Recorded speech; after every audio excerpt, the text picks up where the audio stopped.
Good morning everyone and welcome once again to Wacky Wednesday. They say that with the birth of a baby, a mother is born. Yes, lactation or breastfeeding is the most spiritual, the most nurturing and yet the most overwhelming period for a woman. It is spiritual because when a mother nurses her baby on her breast, a special bond gets created between her and her newborn. In ancient Rajasthan, there was Pannadai, the nursemaid, who breastfed Uday Singh too and her own baby. And when the time of trial came, she sacrificed her own son to protect the future king of Mewar. Now can you understand the depth of the bond that gets created through this simple act? But all of you out there who have not been able to breastfeed your babies for whatever reason, please do not be hard on yourself. There will be many more opportunities that you will have to bond with your little one. But then again think, isn't it only the human mother who says, "Oh my God, my milk is not enough for the baby. He keeps on crying all the time." It's a myth that whenever the baby is crying, it's hungry. It's a myth that if he is crying more, it's because your milk is not enough.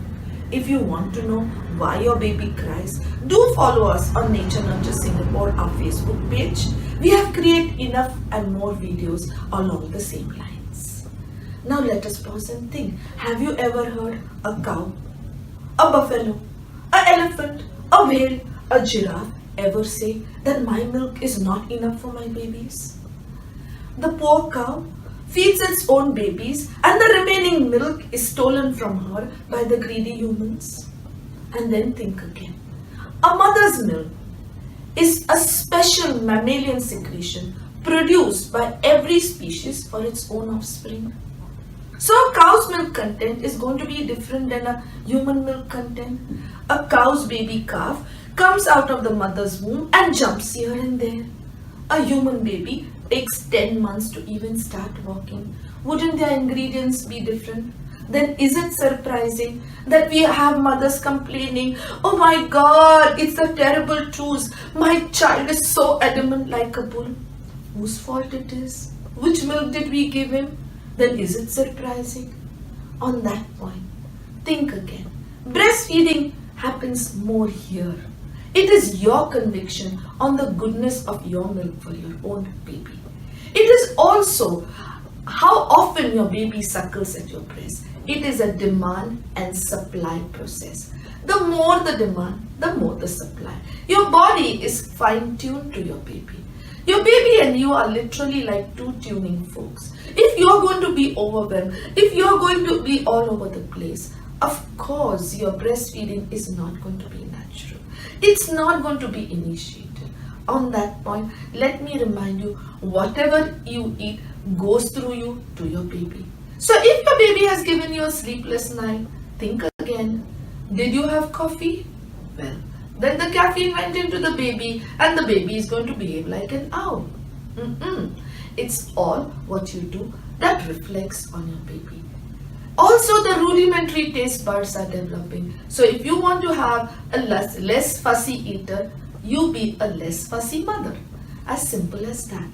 On that point, let me tell you, the cholesterol, which is secreted by the human mother, or for that matter any mother, for the first 24 hours, is teeming with antibodies which are good to kickstart the immune system of the newborn. But this cholesterol takes a while to get initiated, for which you have to put your baby to the breast at least 8 to 10 times in the first 24 hours. So do gear yourself up for lactation. And all people around you, please, if you have a lactating mother in your midst, give her your support at home as well as workplace. True, the woman has started going to work today and therefore she needs to express her milk. She needs to freeze it up. Do consult your lactation consultant to find out more about how best to store your milk. Breastfeeding is also a gift you give yourself. It is one of the things that protects against the rampages of breast cancer in future years. On that point, let me tell you another thing. It is a period of transition. Through pregnancy, the woman has now come back to normalcy. She's trying her level best physiologically, emotionally, as well as anatomically.